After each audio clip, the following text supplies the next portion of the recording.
How's it going then, ladies and gentlemen? I hope you're all doing very well. Welcome back to another video here on our channel. I'm the FIFA Analyst, and today we are bringing you a Marcus Llorente signature signings player review, the 87 rated card that has been released this afternoon. We've got a few games in with him in Champs to get an understanding of how this card works and how it plays.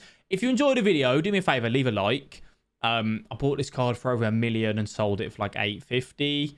That's a lot of coins. So yeah, if you enjoy it when you get to the end of the video after you've watched it, leave a like and subscribe. Thank you. So 87 rated Marcus Llorente comes with 89 pace, 81 shooting, 83 passing, 84 dribbling, 80 defending, and 80 physical. At the time of recording, he's 730 on PS and 889 on Xbox. He's going to be going down and down and down, I would assume. I don't know what he's going to sit at, but that's what he is at the time of recording. I'm not going to take price into account of this player when I'm doing it, because I bought him for such an expensive price in comparison to what he'll settle at. It's quite hard for me to do. Okay, so he comes with 3-star skill moves and a 4-star weak foot. He is 6 foot with high attacking work rates and medium defensive work rates, and he has a lean body type, and he has a no player traits for us today. Where did we play him? First of all, I played him at left centre defensive mid in a 4-2-3-1 as a box-to-box centre mid, because I think that's where he excels, you know, having the ability to get up and down the pitch and get into that attacking role. So that's what we did. I had him on the balance instruction, cut passing lanes, cover centre. So it was very much down to him on when and how he wanted to go forward. Now, chemistry style, I think it depends on what you want from him and where you're playing him and what sort of role he fills in your team. For me, I wanted to just go ahead and increase his pace and his defending, because I want him in that box-to-box role. I don't necessarily shoot loads with my box-to-box centre mids, like long-range finesses, let's say. I would use that more with my attackers. So having that extra defending stats on a guy that's not out and out, you know, defensively sound, let's say, that certainly helped. An anchor could also be suitable, or maybe even just leaving him on a basic chemistry style. It really does depend on what you want and where you're playing him. Let's go ahead and talk about Marcus Llorente's pros and cons. First of all, he felt very quick on the ball. His pace was definitely a pro. And I think this comes down to him having the lean body type more than anything. I will talk about his change to his gold card at the end of the video, by the way. He definitely feels quick. The 87 acceleration with 91 sprint speed. This is probably one of my enjoyable cards, and I loved his gold card, by the way. One of my most enjoyable cards to get the ball, carry, and bring it forward. Whale, thanks for the sub, mate. I'll be back with you in a sec. We're recording this on Twitch, so come over, say hello. He definitely can carry. One of the most enjoyable cards to do that. In terms of like Renato Sanchez, because I've used that same Renato Sanchez card recently, Llorente feels better at picking it up in the middle and carrying across, just because of that kind of pace that he's got in comparison to Renato. They're both very good at doing that as well, though, by the way. It's definitely a pro on that side of things. In terms of the shooting, how was it? He grabbed a couple goals for me. One of them was an absolute lovely strike on the edge of the box. He does have 88 attacking positioning for a centre mid. That's fantastic. 82 finishing and 85 shot power. This is the biggest thing that we're looking at here, is that although he's not an out-and-out great, you know, goal scorer, which isn't his role, with 82 finishing, 85 shot power, and 85 composure, if you just strike this ball across goal with your right foot or your left foot, because there's a 4-star weak foot, he's going to hit the target and test the goalkeeper and probably grab you a few goals. To have a centre mid charging from deep, you know, where you send him on a run through the middle, maybe looking to send him in one-on-one, that is a very, very good player to have in your team. So I was very happy with that. He does have 80 long shots. As I said, he's not a long shot expert. You're not going to be finessing it with him. If you're going to do anything, he's going to be a power shot. 65 volleys, 65 penalties, which isn't really too relevant, in my opinion. In terms of the passing, was this a pro? Definitely. Some of the passes that he pulled off was phenomenal. There was one where he laid it through to Neres, I think it was. You'll see the clip throughout this video.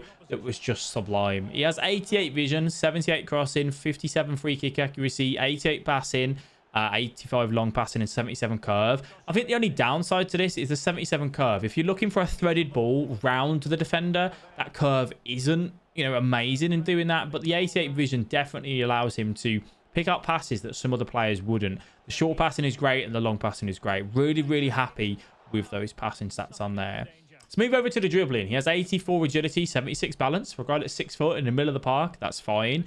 88 reactions. That is a big part to a centre mid, and I think this is one of the things that makes Llorente such a good midfielder. He reacts to everything. He gets to the ball. You know, if there's a loose ball coming, he will be one of the first ones there. Combined with that 87 acceleration, he's going to clamp that down and win that ball. 86 ball control, 84 dribbling, and 85 composure. Again, for a centre mid, you know, playing that box-to-box role, the ball control is good, the dribbling is good enough. Now, yes, you're not going to be shot cancelling and doing skill moves because he doesn't have the 4-star skill moves. He has 3-star, which that is a little bit of a weakness into his game. But for the player that I want in that centre mid role, getting up and down the pitch, being a bit of a brute force, hard to take off the ball, these dribbling stats for me are absolutely fine. Now, yes, he's not as good as Nkunku on the ball, for example. Maybe not as good as Renato Sanchez as well for those quick, tight turns. But to carry the ball and transition yourself from midfield into attack, that's where Marcus Llorente does really excel for you. Moving over to the defensive stats, he has 84 interceptions. I'm not going to lie, this to me felt a bit weak. There was times where he tried to intercept the ball and like clamp it. You know, have you ever seen like a dog where you give them like a toy or ball and they're like, ooh, and they miss it? Like a dopey dog. He kind of felt like that at times. Like he could have got there, but he was a little bit slow. I got a dog. Key, his name is. He's stupid. You put it and he's just too slow. That's kind of what it felt like for me. 69 heading accuracy. Yeah. 81 defensive awareness, 82 stand tackle, and 78 slide tackle. This is where the chemistry style plays a big part, right? You put a shadow on him, you take this to 94 interceptions, 74 heading accuracy, 86 defensive awareness, 92 stand tackle, and 93 slide tackle, which is, for a guy that's not your out-and-out DM, unbelievable stats to have in the middle of the park. So, with a chemistry style, you make that a pro. Without a chemistry style, it's a little bit of a letdown. You know, maybe you'd expect more from those stats. In the physical area, he comes with 70 jumping, which is a little bit of a letdown, I think, for a 6-foot player. I think you kind of make it up a little bit with 84 aggression. If you're at the near post with Llorente and you need to clear the ball, win the header, the aggression helps the jumping, but 70 jumping is very low for a guy that's 6 foot. That is going to be battling, you know, in the middle of the park for any like balls that do come into the air. 91 stamina, absolutely fantastic. He gets up and down the pitch with no problem whatsoever, and there's no need to sub him off, maybe unless you're going into extra time, which, you know, not very often that you do that. And 80 strength. For the lean body type, having that 80 strength makes this card more usable. If he had low strength here with a lean body type, just a little bit of wind or a little fart in the middle of the pitch, he'd fall over. So that strength definitely does help you have this card into your team. Let's talk about his links first of all. How easy he is to link. I don't think he's difficult. He's Spanish. He plays in La Liga. Plays for Atletico Madrid. You got a few good players there as well. I think this is absolutely fine in terms of linking into your team. So that is definitely a pro. In terms of longevity, how long can this card be used for? Similar to Renato Sanchez, I think depending on what you want, I think you can run this card up until February, March next year, being all honest with you. I think he has a very, very well-rounded card. The only time I think you'd maybe want to change him out is if you wanted more of a threat from deep, long-range finesse shots. And that's when, you know, new cards come out that you'd probably be looking at, you know, upgrading on that side of things. But longevity can certainly last for the majority of the people for about 3 to 4 months. Does he fit the meta? Absolutely. His gold card was phenomenal, and so is this card as well. Is he worth it over the gold card? Well, he comes with, let me just take off this chemistry style. He comes with 1 extra pace, 1 extra shooting, 2 extra passing, 2 extra dribbling, 2 extra defending, and 1 extra physical. You can pick up his gold card for 25,000 coins, 23,000 coins on Xbox.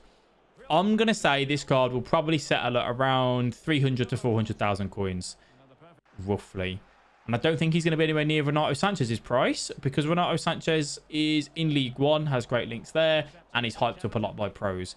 Llorente, similar to someone like Goretzka, which if you go and look at Goretzka's card, the informed Goretzka, which is out at the minute, I know it's a different league, I know it's a different nation. If anything, the Goretzka's a better card, right? And Goretzka's 100k, which is why I think this Llorente has to come down to about 300k for you to even be picking him up. Is he worth 300k? If you've got luxury coins, if you've got coins lying around and you want him, yes, buy him. If you're tight on a budget and go, ow, I'd have to sell this, I'd have to sell that. No, don't go and pick him up. Just use his gold card. Continue using his gold card.